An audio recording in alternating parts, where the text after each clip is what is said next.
Everyone, কি অবস্থা সবার? নতুন একটা ভিডিওতে স্বাগত জানাচ্ছি। তো গাইস, ইতিমধ্যে কিন্তু আমাদের আরো একটি নতুন ইভেন্ট চলে আসতেছে।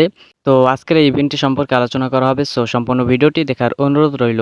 তো গাইস, এবারে যে ইভেন্টটি আসতেছে সেই ইভেন্টের নাম হলো স্প্রিং ট্রফি। স্প্রিং ট্রফি নামক একটি ইভেন্ট আমাদের কিন্তু সামনে আসতেছে।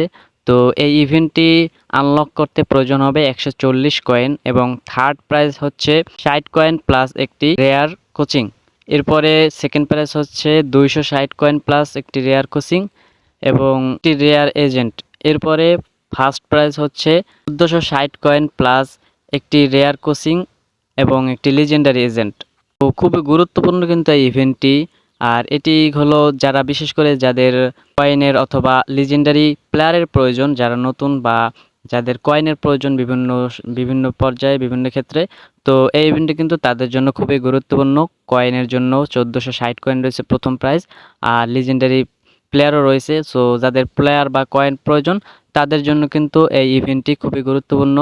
তো যাদের কয়েনের বা প্লেয়ারের প্রয়োজন তারা অবশ্যই ইভেন্টটি খেলবেন, ইভেন্টটি উইন হবেন এবং সকলে জানিয়ে যাবেন যে কারা ইভেন্টটি জিতেছেন। আর ইভেন্ট খেলার মাধ্যমে কিন্তু শুধু এই যে এখান থেকে যে পুরস্কার পাওয়া যায় এটাই নয়, বরং ইভেন্ট খেলার মাধ্যমে আপনার এক্সপি বৃদ্ধি হয়, যার ফলে আপনি লিডার বোর্ডে উপরে থাকতে পারবেন। তাহলে সেখান থেকে অনেক প্রাইজ পাবেন। এরপরে ইভেন্ট জিততে পারলে কিন্তু আপনি সাথে সাথে অনেকগুলো ডিপিও পেয়ে যাবেন, যার ফলে কিন্তু আপনি ক্লাসিক প্লেয়ারও নিতে পারবেন। মূল কথা হলো ইভেন্ট কিন্তু খুবই গুরুত্বপূর্ণ একটি বিষয় ডিএলএস গেমের মধ্যে। সো আমার মতে ইভেন্টগুলো সকলেরই খেলা উচিত যারা ডিএলএস গেম খেলেন, আর আশা করি সকলেই খেলেন। সো এবার ইভেন্টও কিন্তু খুবই ভালো হতে চলেছে। সো আশা করি সকলেই খেলবেন। আর গাইস, ইভেন্ট কীভাবে উইন হবেন সে বিষয়ে ভিডিও দেওয়া আছে, আপনারা চাইলে সেখান থেকেও দেখে আসতে পারেন। সো এই ছিল আজকের ভিডিও। তো আশা করি সকলে ভালো থাকবেন।